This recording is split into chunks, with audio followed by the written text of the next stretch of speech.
नमस्कार. पुढच्या व्हिडिओमध्ये आपण म्हातोबा मंदिर पाहणार आहोत. म्हातोबा म्हणजेच म्हसोबा हे एक ग्रामदैवत आहे. तर हे पुण्यातील हिंजेवाडी येथे हे मंदिर आहे, हिंजवडी येथे.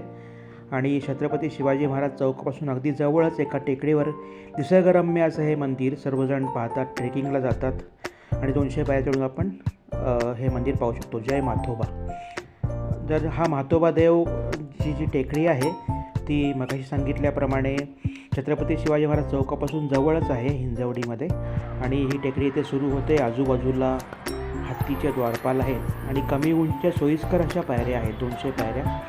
आणि अतिशय उत्तम अशी बसण्याची व्यवस्था आहे, म्हणजे आबालवृद्ध त्या टेकडीवर जाऊन दर्शन घेऊ शकतात आणि एक व्यायाम म्हणून ट्रेकिंगसुद्धा होऊ शकतं. आणि टेकडीच्या आजूबाजूला जे वृक्षारोपण केलं आहे ते अतिशय उत्तम आहे. भय्यू महाराज यांनी त्या काळी म्हणजे 2015 साली या टेकडीवर वृक्षारोपण केलं आहे. आपण कावळे इथे पाण्यात खेळताना पाहतो आहे. टेकडीच्या बाजूला देशी वृक्ष आहेत. त्याचप्रमाणे आपण पाहताय त्याप्रमाणे या म्हातोबा भक्त राही काकडे काकी यांचं स्मारक आहे. आपण जसं जसं वर चढतो तसं तसं अतिशय उत्तम असा निसर्ग, देशी झाडं दिसतात आपल्याला, आवळा, बेहडा, बदाम वगैरे. आणि त्याचप्रमाणे पुण्याचं सुंदर असं दृश्य दिसतं. पुणे खाली आहे म्हणजेच हिंजवडी, IT पार्क आणि टोलेजंग इमारती, असं आधुनिक त्याचप्रमाणे नैसर्गिक दृश्य याचा आनंद घेत घेत आपण 200 पायऱ्या चढत वर जाऊन या मंदिरात पोहोचू शकतो. तर असं हे मंदिर अतिशय पाहण्यासारखं आहे. आणि सकाळी 4 ते रात्री 10 हे मंदिर उघडं असतं. आता आपण पाहतो आहे की अतिशय थोड्या पायऱ्या उरलेल्या आहेत आणि नंतर आपल्याला मंदिर दिसेल. मंदिरामध्ये ड्रेस कोड आहे, म्हणजे असभ्य आणि छोटे कपडे घालून जाता येत नाही. आजकाल सगळीकडेच ते आहे. आणि आपण सांगितल्याप्रमाणे पाहताय आपण खाली पुण्याचं दृश्य दिसतं हिंजवडीचं. टोलेजंग इमारती आणि IT पार्कचा फेज 1चा काही भाग आपल्याला दिसतो आहे. म्हातोबा मंदिर हा बोर्ड दिसतो आहे. वरती आपण पोचल्यावर हे आपल्याला दगडी स्थापत्य असलेलं मंदिर दिसेल.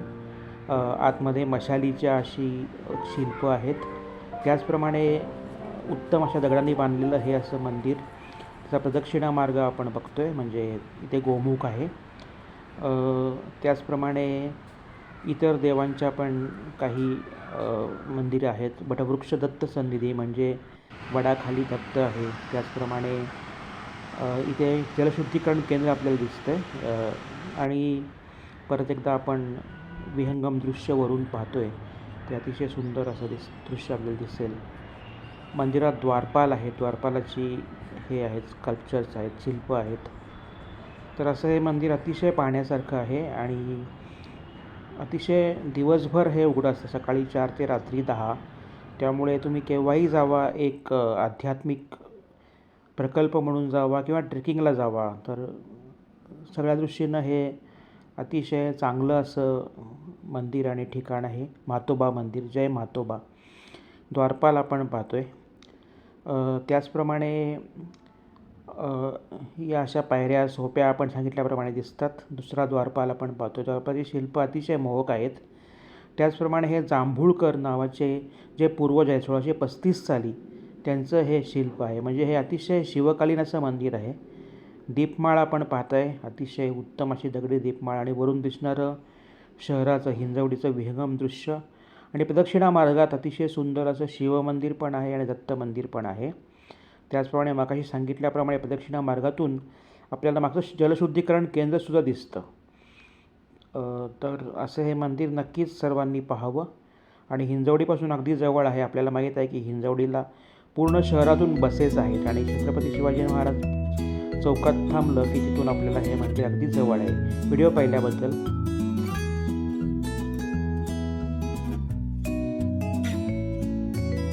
खूप खूप धन्यवाद. आणि अशाच व्हिडिओसाठी माझं हे चॅनल MK द एक्सप्लोरर तुम्ही सबस्क्राईब करा, लाईक, शेअर, कॉमेंट करा अशी मी तुम्हाला विनंती करतो.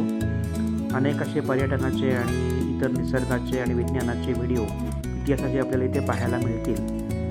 मी स्वतः हे चॅनल बनवलेलं आहे, महेश कुलकर्णी माझं नाव. आणि शक्यतो फेसलेस व्हिडिओ इथे असतील, म्हणजे माहिती महत्त्वाची आहे. ठराविक व्हिडिओमध्येच मी स्वतःचं शूटिंग घेतलेलं आहे. तर हे चॅनल मी एक्सप्लोर केलेलं नक्कीच सबस्क्राईब करा. धन्यवाद.